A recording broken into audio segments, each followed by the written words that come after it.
a quiet countryside branch line in the Norfolk Broads, closed for never making a real profit.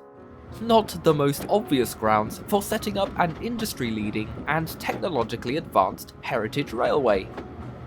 The Bure Valley Railway carries over 120,000 passengers each year, steaming for 9 miles on the trackbed of a former passenger line that was shut long before the beaching acts. With a collection of engines inspired from around the world, they have been paving the way through the coal crisis facing many heritage railways. What's surprising is that it was only opened 35 years ago, and it's all done in miniature. Here is the complete history of the Bure Valley Railway.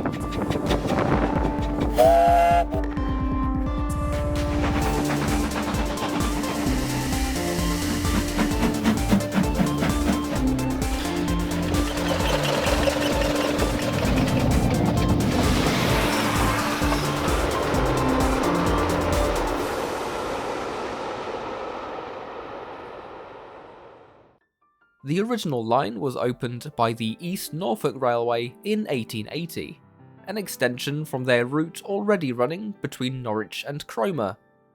This new line between Wroxham and Aylsham is the very same that you can travel today, except it's a lot smaller. The Great Eastern Railway operated the line from only 2 years after trains began running, which were never really full of passengers, especially when the roads took over. Aylsham was not always a terminus, with the track travelling further to connect with the Great Eastern again, and later tacking on to the Midland and Great Northern Joint Railway. Services stopped in 1952, with goods trains rumbling on until 1981. This is the story that goes for many rural branch lines, but that's not where the story ends for what has become known as the Broadland Line. Fortunately, the Norfolk Council had the foresight to buy up the former trackbeds of abandoned railway lines, not to build houses as is often the case, but to reopen as green footpaths between the towns that the trains used to serve. Well, it seems that they could have both.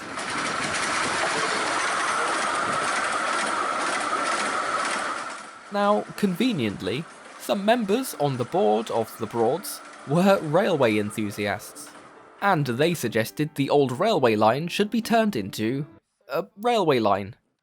Again.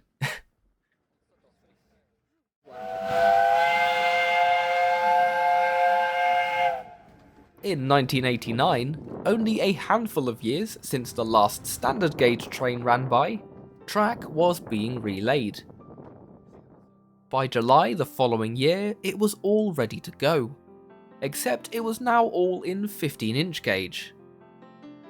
This was simply because it took up less room, and the council could now fund the new footpath to go alongside it, with the entire route being fenced off from the track. New coaches had been built, but there was simply no time to build brand new engines. If only there was a successful miniature railway also running for miles that they could learn from by example. The first trains on the revived Bure Valley were hauled by Sampson and Winston Churchill from the Romney, Hythe and Dymchurch Railway. We've covered this railway in the very first guide rail, and since they had been in business since the 1920s, they were a good template to follow in the early days of this new heritage line. Soon, engines were coming in from other railways as well, like the Fairborn, which is where number 1 had spent some time after being built in 1964, before moving about the country to many different homes.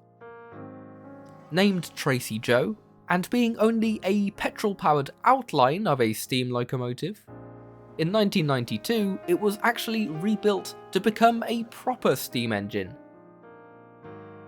Painted bright blue and being the number 1 tank engine, it was naturally renamed Wroxham Broad. Other engines were built from scratch at the late Winson Engineering Company throughout the 1990s. Number 9 Mark Timothy was built to look like an engine from the County Donegal Railway, but needed extensive rebuilding to make it a far more efficient steamer. In its new shape, it resembles instead a leak and manifold railway engine.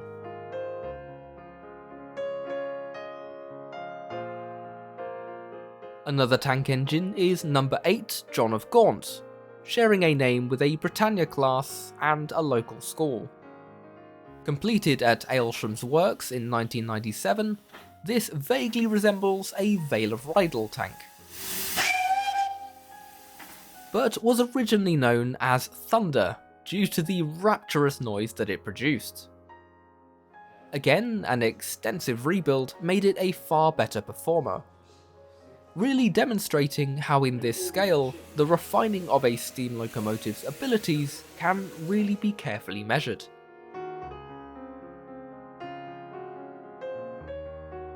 The large tanks of John of Gaunt may be inspired by Wales, but the line's 2 tender engines take inspiration from much further afield.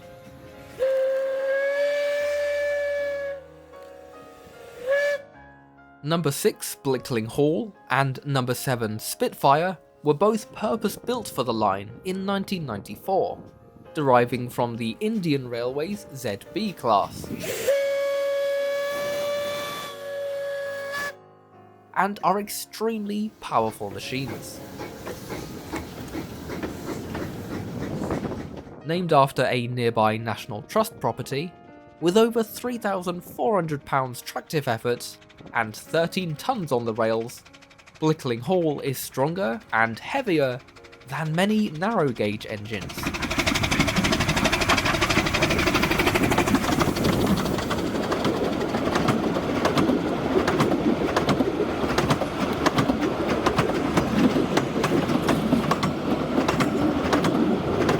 It is certainly capable with the long trains on the miniature line. In fact, as they are such recent new build machines, they have become the perfect guinea pigs for experimenting with improved technology and different fuels.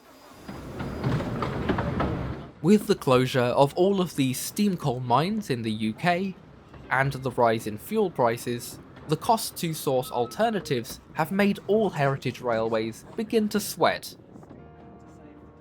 The Bure Valley has been one of the leading examples in the Heritage Railways Association group to trial new biomass, e-coal and ovoids, so that lessons may be learnt for the larger heritage sector overall. Even since construction, most of their fleet has been converted from oil to coal firing, which perhaps may need to be reversed in future. Trials in the 2020s included using waste product that larger locomotives were of course never built to run on, but may have no choice to in future. 2 typical train lengths coupled together became the demonstration train, assessing the efficiency of the engines over the 9-mile line. It's not just steam that is trying to be future-proofed here. More recent advancements include a battery electric loco to assist the diesel fleet, and the implementation of radios for the staff, with communications fitted to the locos.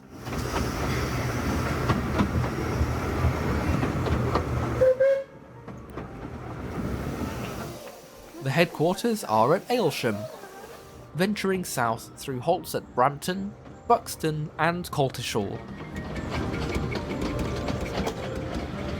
The tall bridges and remaining station buildings are relics of the previous existence of the railway, the miniature trains keeping that legacy alive. Trains run past the end of the runway at RAF Coltishall, which saw significant use for both during World War II.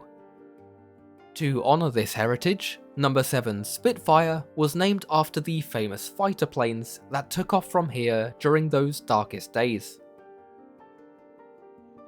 At Wroxham, engines turn around at what used to be the junction with the line towards the North Norfolk coast. A restored signal box still stands proud, owned by the Wroxham Railway Heritage Trust. You can tell that this riverside town is a railway-loving one, as this group also operate the Barton House Railway on open days, another miniature railway with another signal box, and that's still not all. There is mysteriously little information I could find about this little shack, but Mistley Model Railway is also a short walk from the mainline station, as is Wroxham Miniature Worlds, 2 more indoor railway themed attractions if the Bure Valley wasn't enough.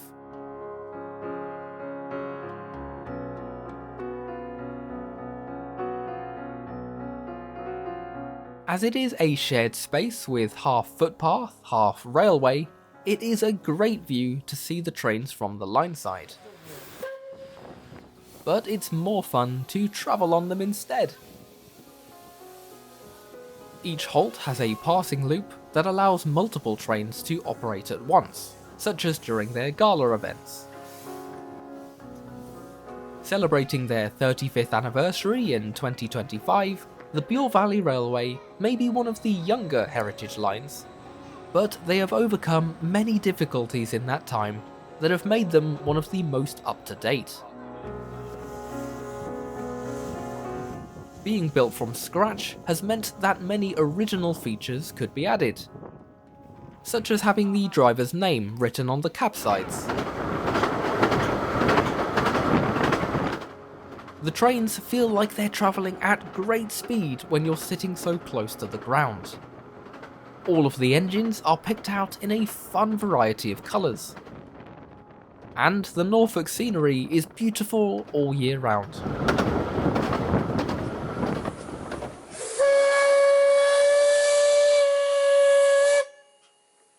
This instalment of Guide Rail is being released in the run-up to Christmas, so hopefully the massive Easter Express headboards featured in this video help to prove that point. Consider visiting for yourself, supporting this innovative little line, and finding out more. Check out their website to learn more about them. If you found out something new and interesting in today's Guide Rail, perhaps consider subscribing to this channel to find out more about the UK's steam-powered history. There are many more fascinating places I want to visit, so I'd be very grateful if you'd also consider becoming a patron of the channel by joining the link in the description to support future content. Thanks very much.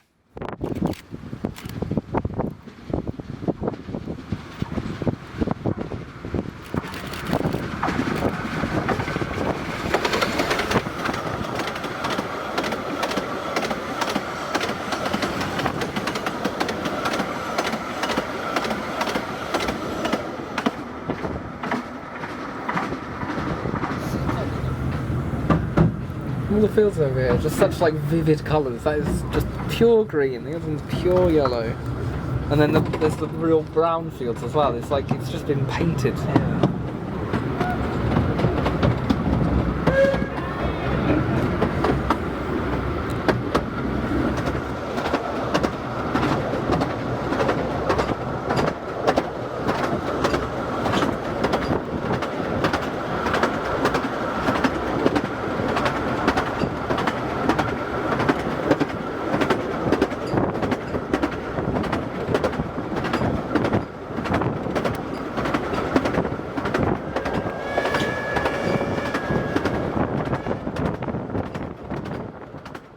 This video was thanks to the following channel patrons: Alex Goodman, GBH Train, Sean Tempest, Random Thomas Fan, Dark White 73, Andrew Dyack, Reese Lee Walter, Ryan RTS, Ewan Pentland, Steam Power 4472, Jude 72, Firewind 10, Lunaker's Photography, Mario Sonic 64, Elias, TJOC 9891, Tamsy, Insane Edward, SB Track Tales, Eisenstag 04, Henry Forrester, and Sean Rail Animations.